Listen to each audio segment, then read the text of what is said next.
So hello there and welcome to this great evening of celebration of this wonderful book, Symbiosis. And I'm Mary Myatt, and I'm delighted to have written the foreword for this book.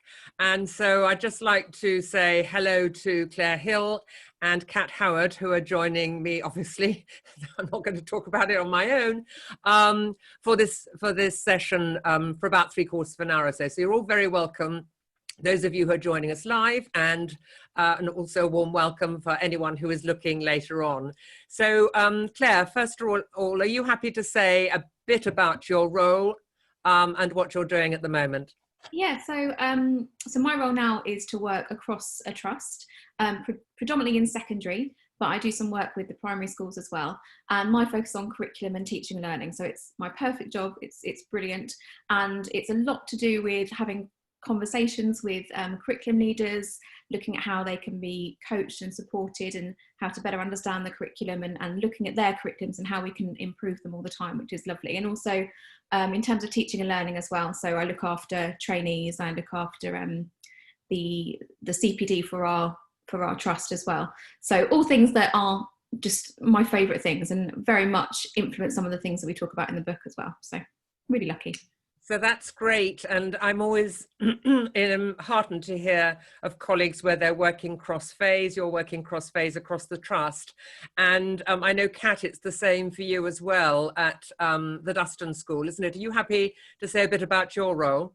Yeah, so we're an all-through school at Duston, all the way from kind of preschool all the way through to sixth form, at about 2,000 students, I think. So my role at the Duston School is overseeing staff professional development, so our continuing kind of professional development for all staff, but then NQTs and trainees as well. I also help to quality assure the curriculum. So again, as Claire has said, kind of empowering our middle leadership to really be able to articulate and design their own curriculums, which is really exciting stuff as well. And as an English specialist, I take strategic lead over English as well, which is lovely. Great. So plenty on your mission list then, both of you, big briefs, which is great. So this is obviously an evening of celebration, and I'd like you to share with your audience what you're drinking. Claire, are you happy to go? Yeah, so I'm on champagne because it matches and it's all about the aesthetic. Oh, that's too clever. Too clever for... I'm not on champagne because I don't do anything that matches, no. So I've got an Aperol Spritz because I'm in complete denial that it's not summertime anymore. So, you know, this will be me till December now, till the gin cupboard opens back up again. And can you wave a copy of your book alongside that? Because it's a wonderful colour, that Aperol. No, that Aperol, well, yeah, I know. Can you imagine what's in this, actually, to come up with that vibrancy? Let's not linger too much over that. I'm sure someone has taken a screenshot of that. And just for the record, I've got... Oh, you can't see it. I've got tap water. They're always a professional, consummate professional. Don't worry, there'll be some Snowdonia gin once we finish this. And just before we get into the heart of this, just a few shout outs. So I'm sure you're as much in love with the crew at John Catt in general, and certainly for me, Alex, Sharratt and Isla, who did the close editing on mine and picked up lots of things. Is there anyone that, I'm assuming you both love John Catt and Alex? Yeah, Alex, they've put up with a lot. Yeah, I mean, my emails to Alex. Yeah. My emails to Alex are, and I did actually say to him, apologies, it's like receiving a stream of consciousness because, yeah, he gets all my convoluted half thoughts. So what a lucky man. Yeah, so big thanks to Alex and Harriet for the editing process as well, which have infinite patience. I think that it's a whole new level working with two brains to try and come to a final product. So yeah, no, she was fantastic. Great. And is there anyone else beyond that you'd like to mention, Claire? I mean, my husband had to put up with 3 o'clock in the morning edits while he was trying to sleep. So he's been quite good. He's been all right. He's helped. What's his name? Austin. So thank you, Austin. Thank you, Austin. And also my awesome SLT, so Chrissy Yates, who is my principal, and Charlie O'Regan, who is our vice principal, who I bat ideas off all the time, and how are the most supportive, amazing women that I've probably had the privilege to work with. So they've been incredible listening to me go on about what things to include and what not, and how to use what we've done in the trust and what we've done in the school, and bring that into the book. And so that's been brilliant to be able to share what we do as a trust with the wider world, because we're really proud of what we do with curriculum, and it's really lovely to be able to write about how we walk the talk, and that's really important to us.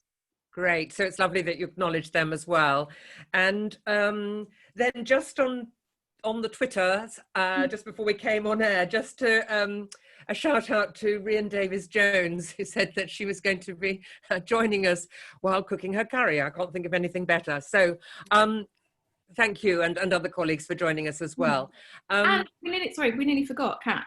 We've nearly forgotten the most important people, which is our WhatsApp group of our pub quiz. Our lockdown pub quiz WhatsApp group. Yes. But I think we've only had maybe 2 pub quizzes as a result of this group. No, they've been absolutely, and the infinite patience of having ideas bounced about and read-throughs, it's just been such a lovely thing to come out of the lockdown period. So very lucky. So that's great, lovely.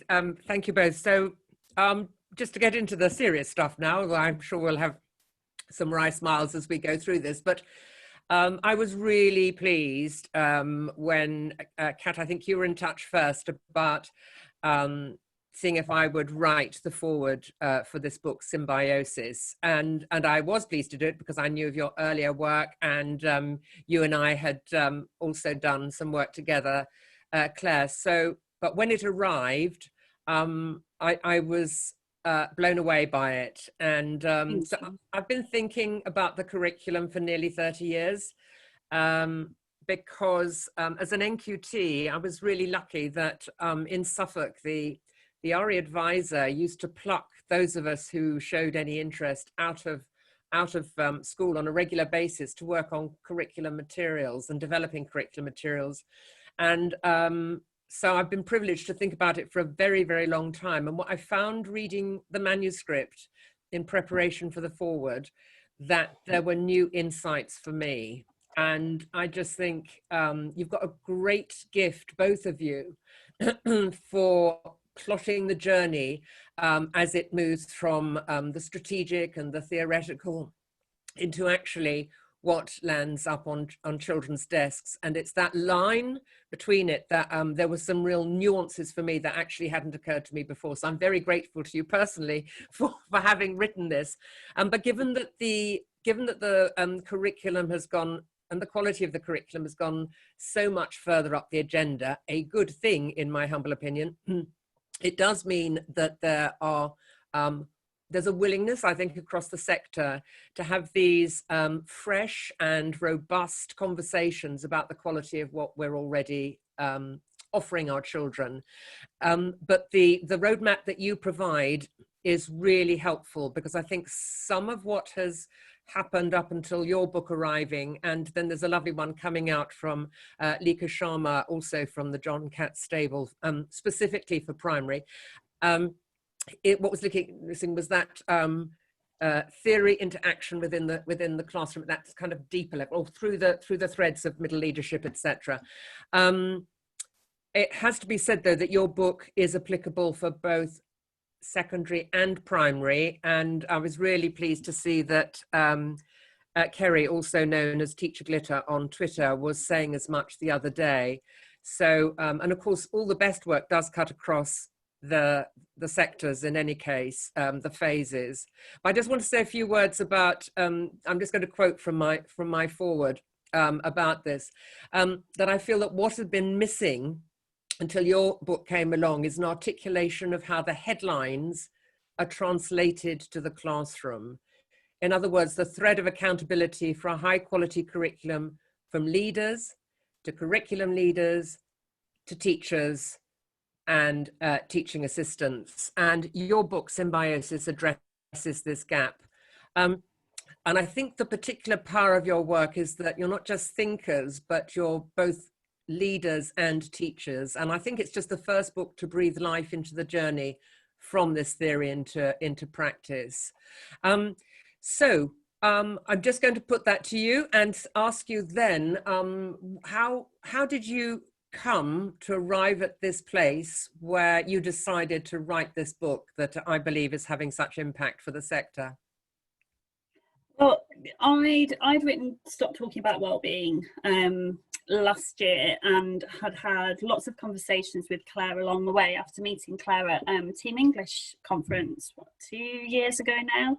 And so had this seed of an idea that I wanted to unpack that came really quite holistically through a lot of our conversations together around this connection that we have as professionals with work of the curriculum, and how actually that's really intrinsically linked to our sense of purpose and that sense of well-being, and wanted to explore that really. And so this book is almost an organic paper version of all of those conversations and all of those discussions that we were kind of working with teachers in several different schools, and having reflections together as a result of those experiences really.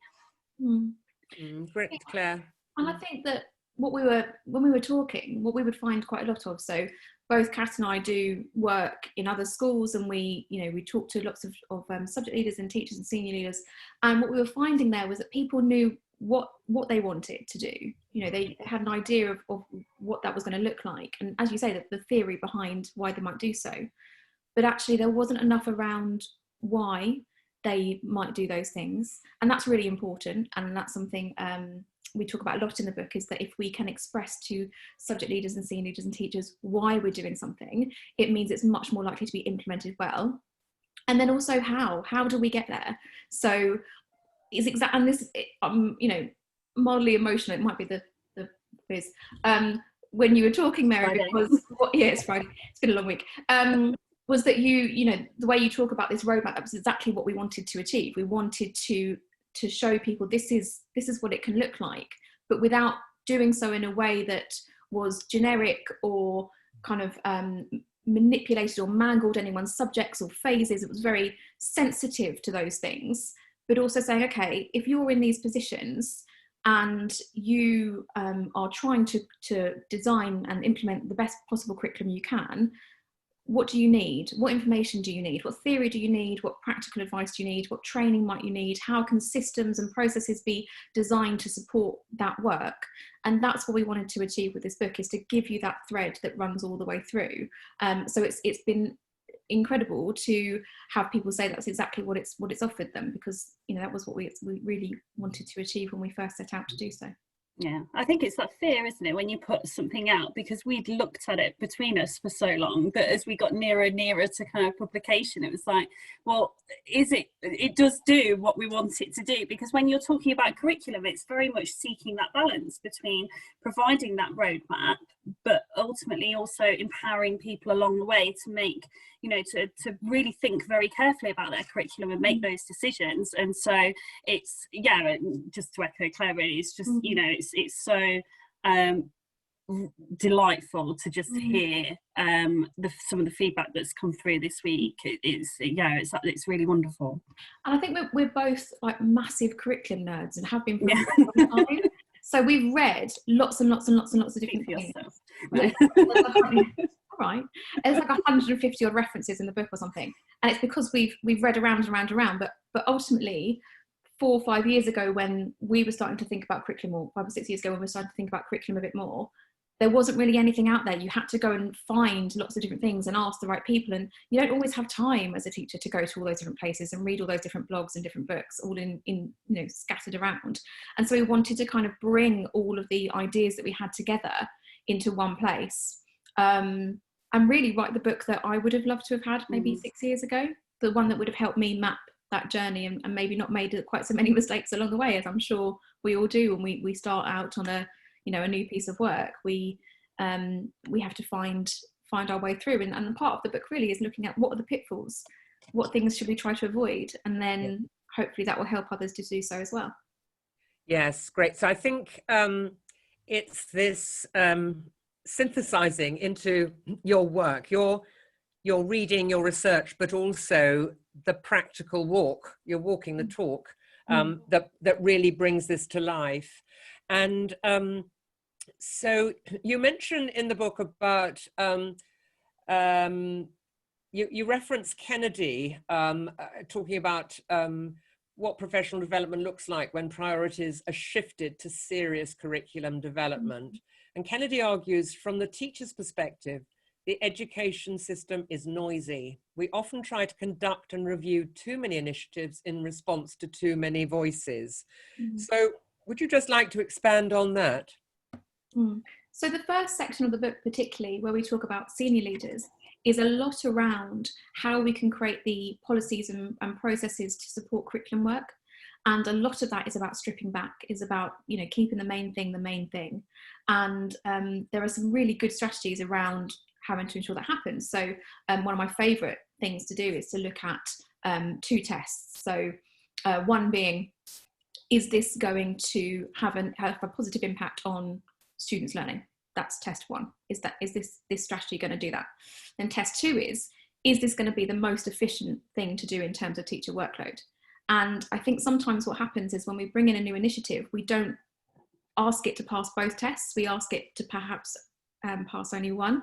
So we might bring in a marking policy, might be the best in the world, but if it takes a teacher hours and hours and hours to do and it's not efficient, then actually it's not going to be effective at all. And so one of the things that we wanted to say in the book was, actually, if you're going to say that curriculum is king, if you're going to say this is a really important piece of work, it cannot be an add-on, it cannot be an extra, it cannot be an additional task. It has to be the heart of the matter. And therefore we have to restructure some of our systems to make sure that that's the case. We have to remove some of the other stuff, because actually, if you're going to say curriculum is king, you need to communicate that through your actions, and not just your words. So saying that and then asking teachers to do 1,000 other things, they become specialists in, you know, reprographics or data or whatever else, and not on curriculum, then actually you're pulling them away from that main work. And ultimately, if you're a subject leader, there are other people that can do data analysis, that can do other roles, but actually it's only the subject leader that can design the curriculum. And so we really need to think about how we are using our time, and as senior leaders, how we are creating the conditions for that to happen. Yeah, and I think that creates a huge disconnect for the classroom teacher as well, because you then suffer, not only does your curriculum suffer if you start prioritising things within school time, because we all have a finite amount of time. If you start prioritising things, then, you know, curriculum will suffer as a result of that, but also the massive frustration as a classroom teacher. I remember in my earlier years teaching that you're almost become an expert of, you know, Outlook or Excel or all of these systems that I didn't come into teaching to be involved in. I have no desire to get my brownie badge in Excel by any stretch of the imagination. And I remember reading something the other day, I think I said to you, Mary, the other day, that it said we compromise accuracy for efficiency. And it's, you know, what is the heart of what I came into teaching for as a classroom teacher? How am I providing, you know, as a senior leader, how am I providing my classroom teacher with as many opportunities to experience that as possible? And everything else really is superfluous. It's classic, you know, if you have an administration team and yet your teacher is spending a great deal of their time carrying out admin, it's not even just a case of your curriculum suffering, but that's an incredibly expensive way to spend highly experienced staff's time. And so, yeah, we kind of explore this connection that by removing classroom teachers, subject leaders from their subject specialism and the work surrounding that, it's far more detrimental and damaging than maybe just the quality of the curriculum. Yeah. So you argue very strongly that this is an obligation on leaders, and I think that's absolutely the case. I would also take it a stage further, and I think it's also an obligation on individuals as well, because, you know, if I think by and large we're a very conscientious profession and we all want to do a good job, but I also think that we're not very disciplined in saying, well, if I'm going to do this, it means I'm not going to do that. And to recognize that there are going to be some trade-offs. So I think it's a collective conversation on both sides. I think it's really important leaders do this, but I think individuals need to as well, because I think sometimes we can sit and remain in a place of comfort and safety, being overworked. I mean, I hope that doesn't sound like a contradiction in terms. What I mean is, you know, doing pretty routine stuff like if I'm in a school where if it moves, we mark it, and not questioning that. But if I question that, it creates the space for me to get some good reading done. So I think I would argue it's a collective one. And I know, I'm sure the Turner Schools Trust are the same as well, but I do know that the Duston School with Sam as your principal, Kat, has put in place the workload pledge, which kind of taps into this. Is it called the workload pledge? Yeah, so our workload charter, that's how I originally got talking to Sam, because I interviewed him for wellbeing. But you know, there is a part of our workload charter is time matters and CPD matters, because as Claire said, you cannot chant curriculum and say that your curriculum is core to all that you do if it's then, you know, not given that priority. I think that's incredibly important. And if we want people to develop, if we're thinking about our longevity as a profession, that's at every stage, because those are your curriculum designers of the future. From the moment a trainee teacher or a newly qualified teacher walks through those doors, how are we not only utilising them in regards to the subject, but how are we bringing them on in their understanding, involving them in that process, so that in however many years' time, when they want to lead on curriculum, that they feel empowered and confident and informed enough to do so, and that it doesn't become almost, you know, an after effect of that. Yes, exactly. So I'm going to pick up a quote that you've included from Ruth Ashby, where she argues that we need to be practicing the subject in the most scholarly way. The history and heritage of individual subjects, the importance of the hinterland. And I have to say, shout out to Christine Council here, who I just think her language and her naming of some of this stuff has been so helpful. And I know Michael Fordham as well. But hinterland and core really sort of shifted something inside of me, which I've been grappling with.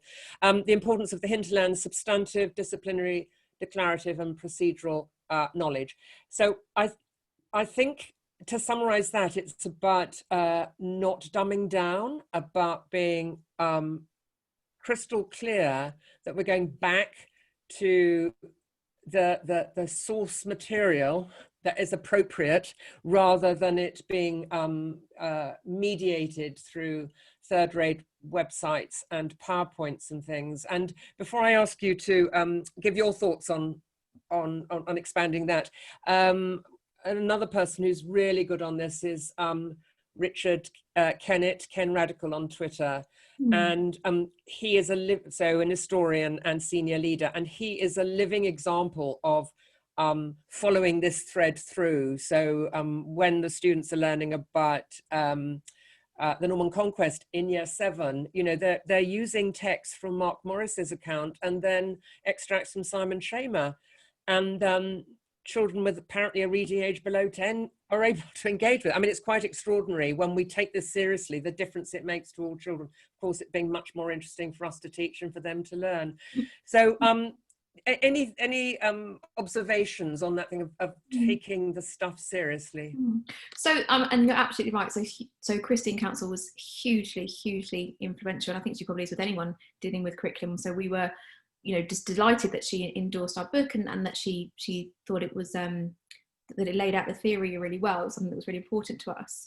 I think, yeah, this idea of pursuing the subject and paying service to it through how we deliver it to students. So it's about being true to the discipline.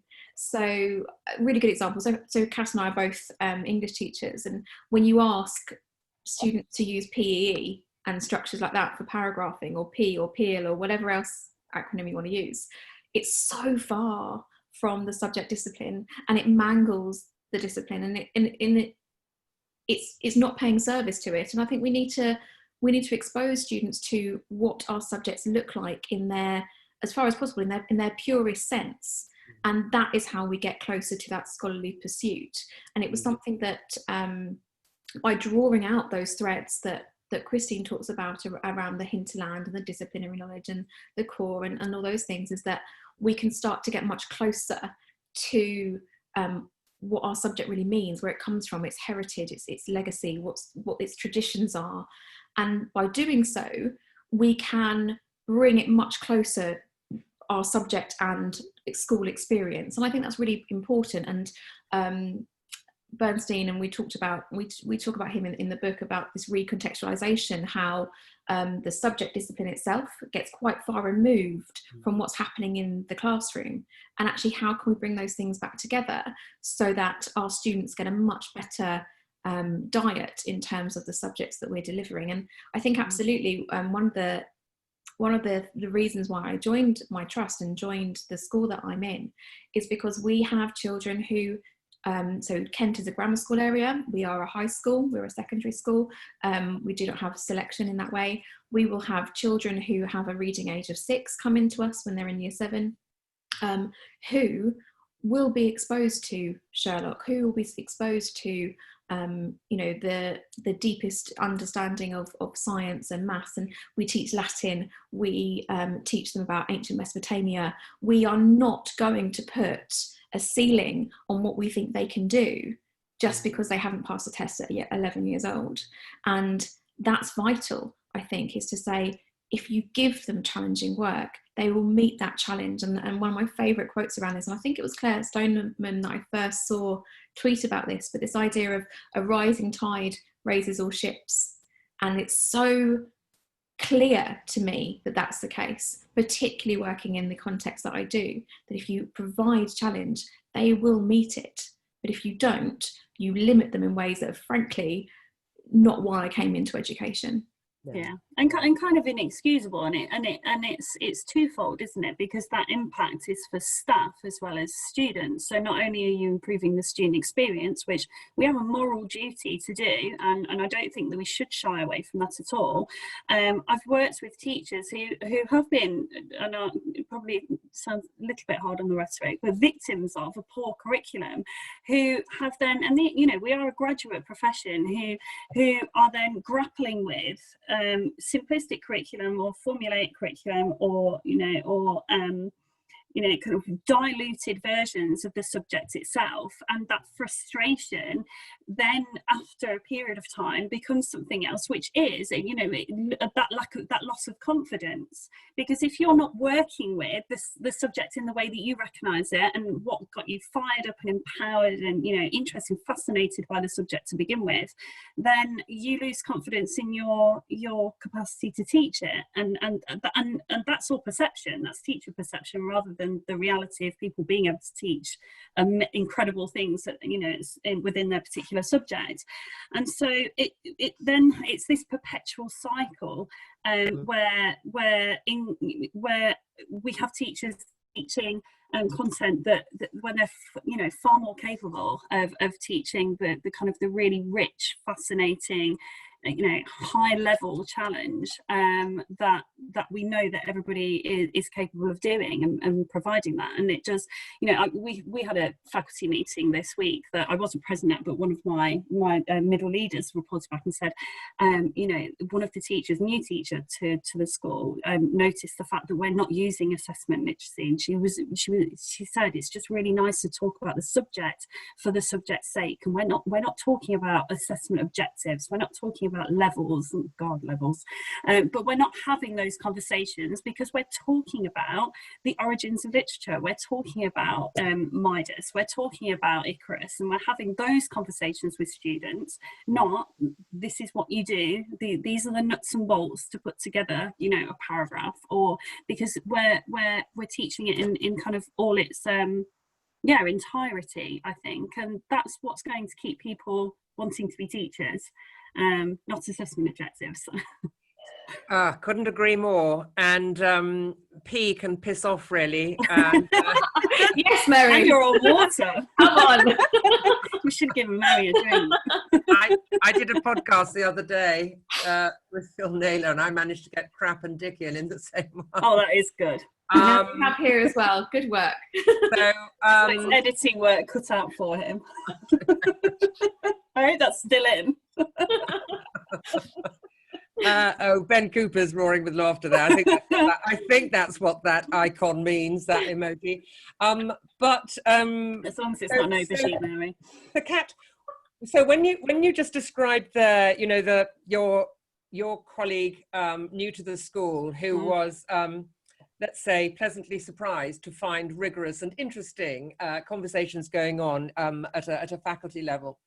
So I'm assuming that wasn't his or her experience at the previous school. So what is it, do you think, that is stopping every school working in the way that you both are? Because it doesn't happen overnight, does it? So what happened at a leadership level is what I'm asking. And Claire, you might have some observations as well. Mm-hmm. What happened strategically to make sure this happened operationally, so that it didn't drift into the undergrowth of false proxies and what Claire Seeley calls the I Spy book of school improvement. Yes. I think that it is the hangover of many things, isn't it? I think even the very best leadership team, it's like you said, nobody comes to work to do a poor job. Even the best leadership team, the most effective leadership team, can become distracted by trying to work out silver bullets, and with the best of intentions that becomes mangled and lethally mutated along the way.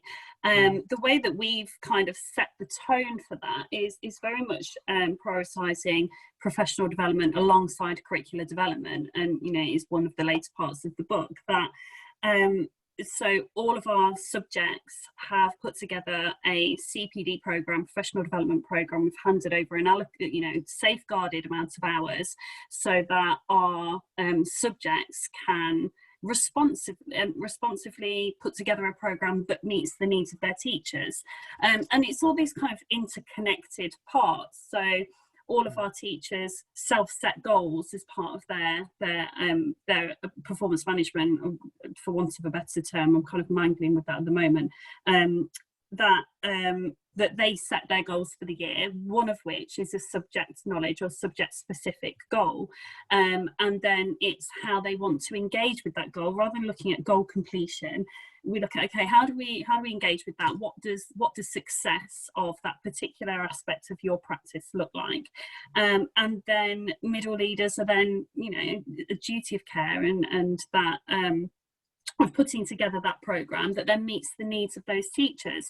And so it becomes this webbing effect of how are we ensuring, not as Claire said right at the beginning, not that here's our curriculum menu, but actually ensuring that people feel confident enough to teach it, because it's all very well and good, I think, coming in and saying, okay, we're going to put for want of a better example, we're going to put Latin on the curriculum. If I'm going to put Latin as a provision, I need to ensure that I have the teaching staff that feel enthusiastic and informed and have had the time and capacity in order to be able to deliver Latin. And so I think sometimes that there is a danger of seeing something, plucking it out and putting it, wanting to kind of put it into your own context, but when actually we need to think about the work to bring along people to feel comfortable, and any change will always suffer fatigue along the way, to feel comfortable and confident to deliver whatever it is that we're really excited about putting out there for children.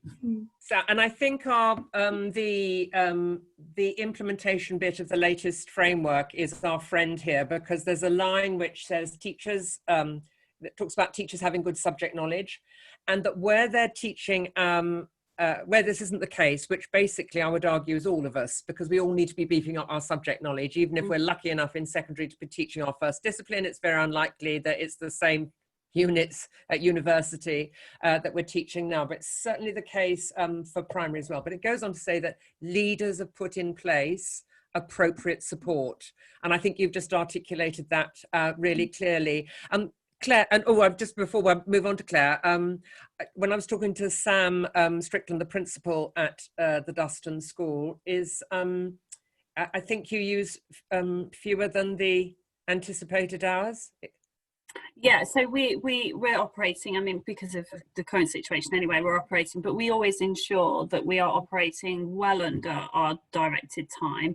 And that also means that when you're kind of slotting together, and I listened to actually a podcast this week about Debbie Weston, who said this, that if you want to prioritise curriculum and you want to prioritise professional development to ensure that your curriculum can be delivered, then put that in first. And I know that Claire's school does this very well. Put that in first. Demonstrate that takes priority, that's immovable, not assessment dates and anything else, but that's what goes in first is the priority, and then everything else fits around that, because what you're demonstrating then is actually implicitly this is what's important to us, this is what needs to take priority. And then Claire's school did something very nice around that with subject knowledge and with subjects, don't you? We do. So yes, I've got some nice questions coming through, and so I'm going to pick those up in a moment. Claire, do you just want to add to that?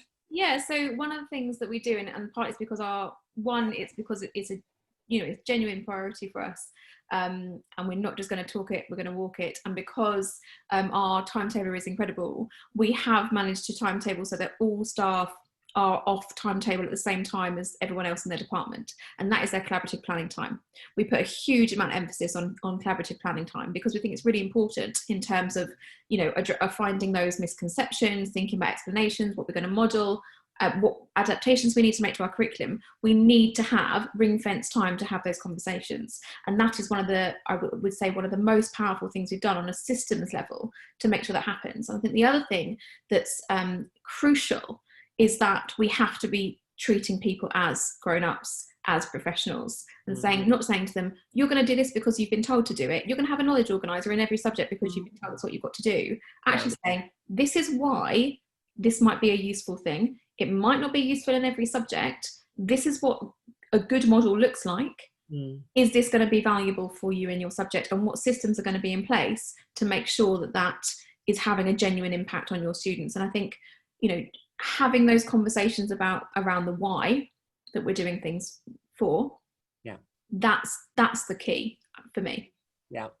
And so I'm sure colleagues listening to this, as well as reading your work and my work, and what a lot of us are saying is this is not about quick fixes. This is about deep cultural systemic shift over time to get to this kind of purest form of the curriculum.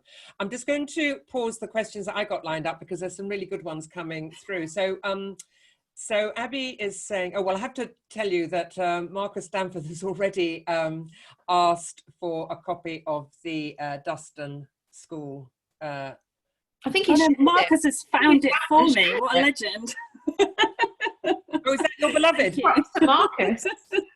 He's found the link for me on the website, so I didn't have to find it. Well, gosh, that's over and above.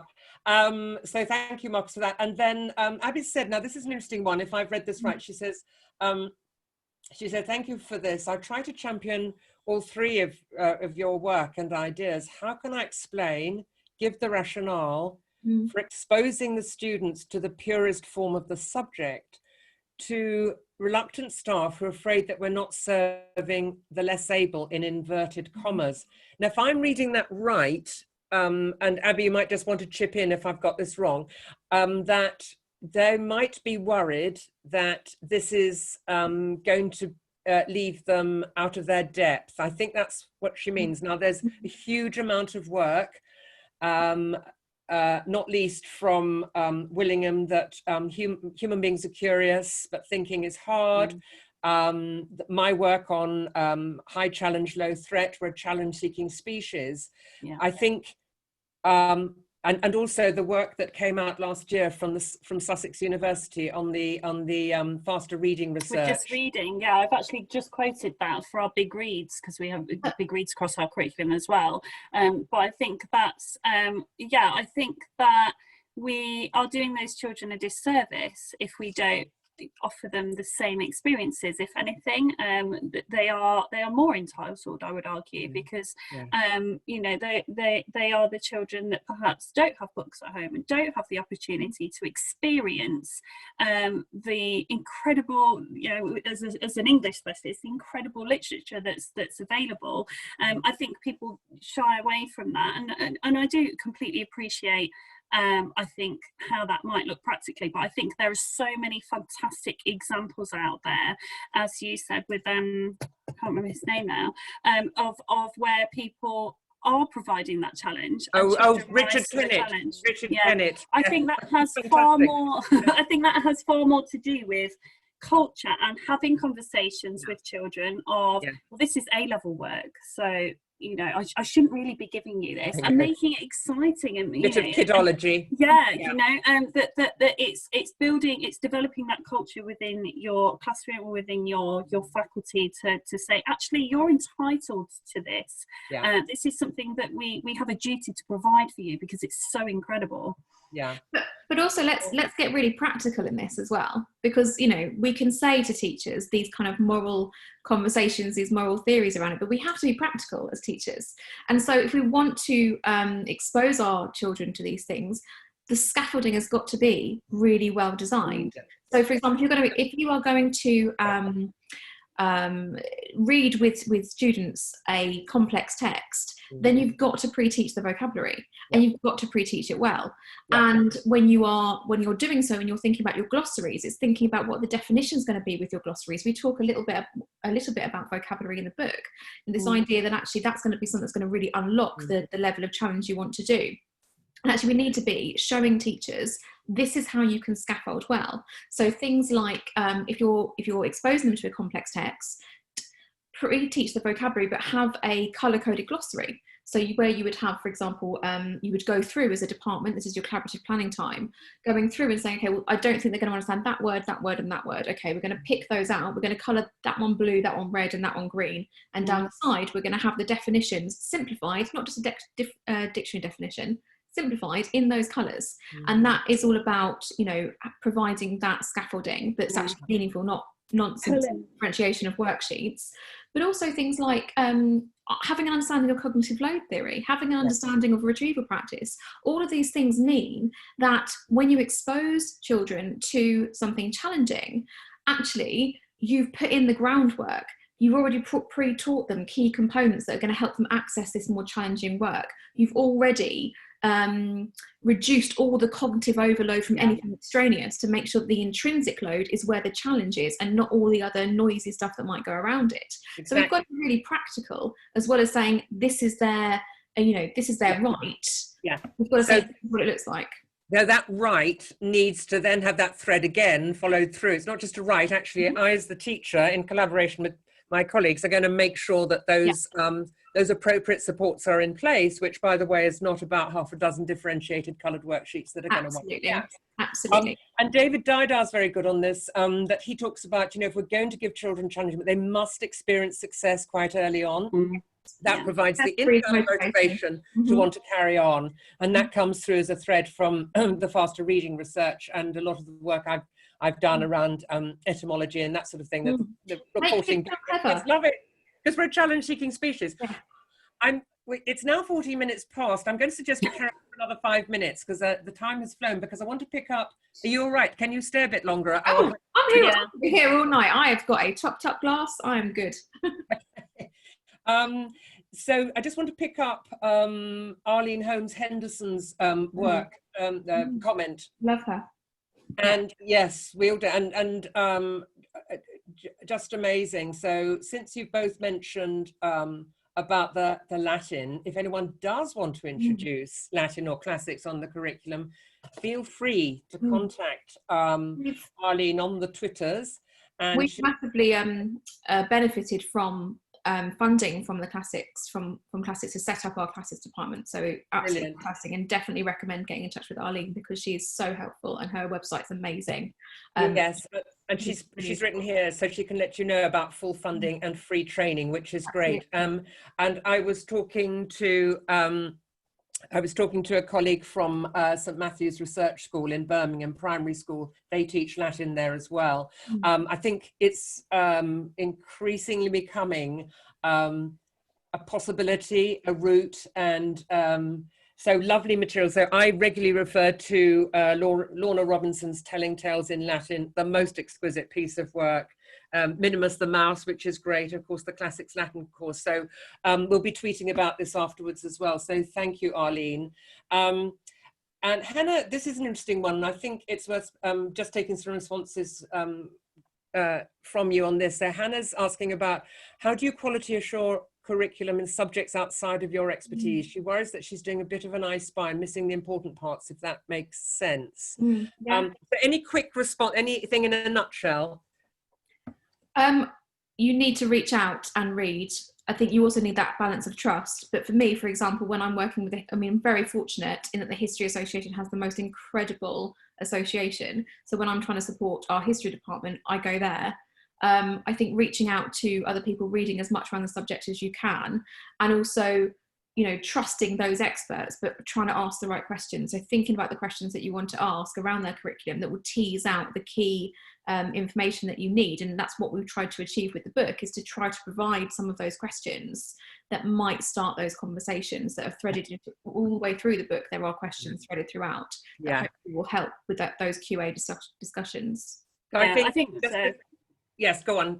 There's a great deal to be said through the conversations that you're having with people rather than kind of what you're looking at, because if people are able to articulate their curriculum to you, that it's, you know, it's that process of mental rehearsal. I think there's also a great deal around reading of, you know, people management in itself and change management and how change fatigue happens. So Vivian Robinson is a great shout, I think, for reading around that, because ultimately sometimes it's not about the quality of the subject that you just need to read up on and master. I think it's also the fact that you're dealing with people and what that needs to look like in order to have those really meaningful conversations.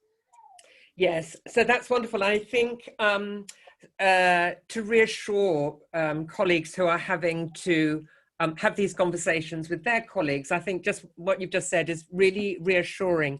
So we don't need to be experts in those disciplines, but we do need to become skilled and develop expertise in knowing the questions to ask. And I was listening to a podcast in relation to something else, actually someone that Greg McCann, who's known for his work on essentialism, he's got a great podcast, and he was interviewing someone about how they develop new stuff, develop new ideas at a really sophisticated level in IT. And he says, well, when I'm working with someone, it's not my discipline. There's this sort of quick and dirty overview that I need to have so that I can speak the language, but then make sure that, you know, it's their flaw, but we're not talking completely disparate levels. It's not about knowing that in huge detail, but knowing strategically what to ask. And so I think that that's an extremely good reason to buy the book, to get the answers in more detail for some of these questions. Someone has just written, so Sarah has just said, I've had some fab conversations with heads of faculty this week as a result of reading Symbiosis and the question prompts. So bloomin' marvellous. Now, I've got to say that I still had some questions, but we have run out of time. So colleagues listening, either in the present or in the future, I also wanted to ask them both about lethal mutation. Some of this is so beautifully put. And also, you know, your insights into fragile knowledge. But sadly, we have run out of time. Hey, because it's all in here. Exactly. I'm getting good at the PR thing. It's usually you. Well, good work. Doing PR. Oh my good. She makes me do it all, Mary. Honestly, I do. I'm like, I can't do self-promotion. I can't cope. Just like, don't be ridiculous. Don't worry, I'll take a good picture. You're a great double act. So, I concur. We are a fabulous double act, and I would not want to write a book with anybody else. I don't think I could write a book with anybody else. So yeah, there you go.